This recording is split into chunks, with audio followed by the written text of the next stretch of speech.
할렐루야. 말씀으로 하루를 여는 성도님들 사랑하고 축복합니다. 오늘 함께 나눌 말씀은 이사야 30장 1절에서 17절까지입니다. 그 중에 제가 1절에서 7절까지 읽도록 하겠습니다.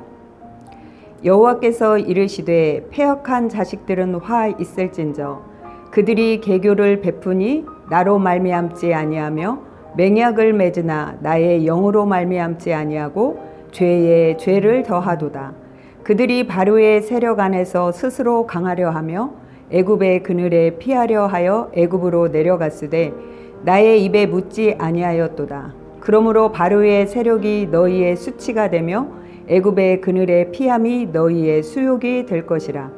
그 고관들이 소 안에 있고 그 사신들이 하네스에 이르렀으나 그들이 다 자기를 유익하게 하지 못하는 민족으로 말미암아 수치를 당하리니 그 민족이 돕지도 못하며 유익하게도 못하고 수치가 되게 하며 수욕이 되게 할 뿐임이라. 내게 짐승들에 관한 경고라. 사신들이 그들의 재물을 어린 나귀 등에 싣고 그들의 보물을 낙타 안장에 얹고 암사자와 수사자와 독사와 민 알아다니는 불뱀이 나오는 위험하고 공고한 땅을 지나 자기에게 무익한 민족에게로 갔으나 애굽의 도움은 헛되고 무익하니라. 그러므로 내가 애굽을 가만히 앉은 라합이라 일컬었느니라. 아멘. 예수님은 바리새인들의 권위에 대해 질문할 때 이런 비유를 들으셨습니다. 어떤 사람에게 두 아들이 있는데 아버지가 맏아들에게 얘야 오늘 포도원에 가서 일하라 하니 네 아버지 가겠습니다 하고 가지 않았다. 또 둘째 아들에게 얘야 오늘 포도원에 가서 일해라 하니 싫습니다 하였지만 둘째 아들은 그 후에 뉘우치고 포도원에 가서 일하였다. 둘 중에 아버지의 뜻대로 한 것이 누구일까요? 후에 뉘우치고 돌아간 둘째 아들입니다.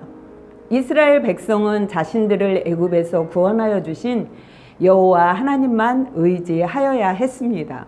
그러나 이스라엘은 아수르의 위협을 받자 여호와께 묻기보다 당시 강대국이었던 애굽을 의지하려 하였습니다.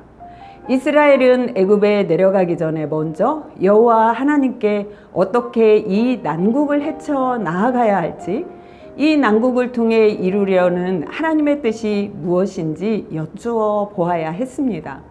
그러나 그들은 그렇게 하지 않았습니다. 유다의 지도자들은 가장 강력하고 확실한 동맹자였던 여호와를 버리고 당시 강대국이었던 애굽과 동맹을 맺어 자신들의 생존을 도모하고자 온갖 어려움을 무릅쓰고 보물들을 가지고 애굽으로 내려가 도움을 청하였습니다. 이스라엘의 이 같은 행동은 어리석은 일이었습니다. 그들은 진정한 피난처와 그늘이 되시는 여호와를 버리고 도움이 되지 않는 애굽의 그늘에 피하려 한 것입니다. 이것은 하나님의 백성이 하나님을 무시하고 하나님을 의지하지 않는 행위로서 곧 우상 숭배와 같은 죄라 할 수 있습니다. 왜 이것이 우상 숭배일까요?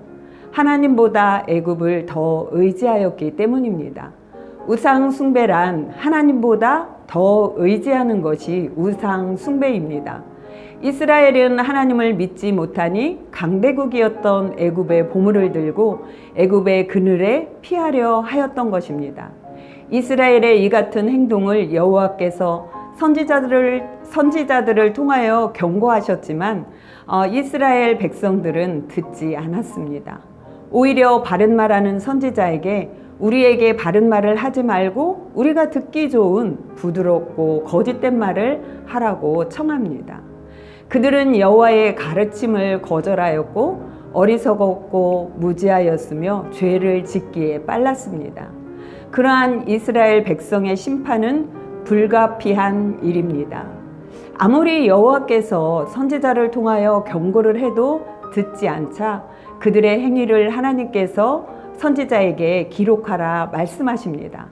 그들이 얼마나 패역하고 헛되고 무익한 것을 의지하여 망하게 되었는지 서판에 자세히 기록하여 후세에 읽도록 하라 말씀하십니다.